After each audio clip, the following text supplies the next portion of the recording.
அஜித் கூட வந்து நடிக்கணும்னாலே நம்ம ஹீரோயின்ஸ் மத்தியில அப்படியே பரபரப்பு இருக்கும். எந்த ஹீரோயினை கேட்டாலுமே என்ன தெரியுமா சொல்லுவாங்க, உங்களோட ட்ரீம் ஹீரோ யார் கூட உங்களுக்கு ஒர்க் பண்ணும் அப்படின்னு கேட்டாலே அஜித் சார். ஆமா, அது ரீசெண்டா வேற ஒரு ஹீரோயின் வந்து சொல்லியிருந்தாங்க, அஜித் கூட தான் நடிக்கணும், நடிச்சு எப்படியாச்சும் வாழ்க்கையில ஒரு தடவையாச்சும் நடிச்சணும். ஏன் பேபிமா அப்படி சொல்றீங்கன்னு கேட்டா அவர் பிரியாணிக்காக நடிக்கணும் அப்படின்லாம் சொன்னாங்க. சோ அஜித் சார் கூட எப்படி எப்படிலாம் சாக்கு பிடிச்சு நடிக்கலாமோ அந்த அளவுக்குலாம் வாய்ப்பு தேடிட்டு இருக்க மத்தியில இப்போ ரீசெண்டா வந்து நம்ம சமந்தாக்கு தலை கூட நடிக்கிறதுக்கு ஒரு சூப்பரான வாய்ப்பு வந்தது. பட் இப்போ என்ன ஆச்சுன்னா, சிறுத்தை சிவா வந்து இப்போ ஒரு படம் டைரக்ட் பண்ணிட்டு இருக்காரு நம்ம தலையை வச்சு. ஓகேவா, பண்ண போறாரு. லாஸ்டா வந்து நம்ம தலை என்ன அறிந்தால் நடிச்சாரு, அதுக்கு சொல்லவா வேணும், அப்படியே தியேட்டர்ல எல்லாம் அப்படியே லைன் அப்படியே போயிடுச்சு. எல்லாரும் பார்த்துட்டு இருக்காங்க ஃபேன்ஸ் எல்லாம், ஒரு ஷோ கூட மிஸ் பண்றது கிடையாது. அதேதான். சோ சமந்தா இந்த படத்துல நடிக்கிறதா இருந்தாங்க, சிறுத்தை சிவா எடுக்கிற படத்துல அஜித் கூட.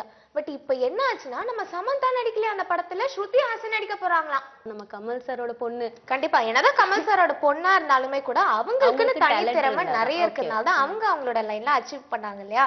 இப்போ வந்து சமந்தாக்கு பதில ஸ்ருதி ஹாசன் தான் நம்ம தலை கூட நடிக்க போறாங்க. ஆனா ஸ்ருதி ஹாசன் தலை பேர் சூப்பரா இருக்கு, ரெண்டுமே வெள்ளை வெள்ளையா இருக்காங்களா ரெண்டு பேருமே. அதனால நல்லா இருக்குன்னு சொல்ல வரீங்களா? சமந்தா வந்து எப்படி சொல்றது, அவங்க வந்து ஒரு இந்தியன் கேர்ள் அப்படிங்கிற ஃபேஸ் இருக்கும், பட் இவருக்கு ஒரு ஹாலிவுட் கெட்டப் இருக்குமா, அண்ட் ஸ்ருதி ஹாசனுக்கு ஒரு ஹாலிவுட் ஹீரோயின் ரேஞ்ச் வந்து அந்த பொண்ணு சமாளிக்குதுமா. எப்படி நான் யோசிச்சிருக்கேன், பிலீவ் பண்ணி தான் ஆவணும். ஒரு வருஷம் எக்ஸ்பீரியன்ஸ் இப்படிலாம் சமாளிக்கிறது. ஓகேவா, அதெல்லாம் பெர்ஃபெக்ட்டா இருக்கும். சோ இப்ப சமந்தாக்கு பதிலா ஸ்ருதி ஹாசன் தான் நடிக்க போறாங்க அப்படின்னு சொல்லியிருக்காங்க. பட் இது எந்த அளவுக்கு உண்மைங்கிறது தெரியல. அபிஷியல் அனௌன்ஸ்மெண்ட் வந்தாதான் தெரியும்.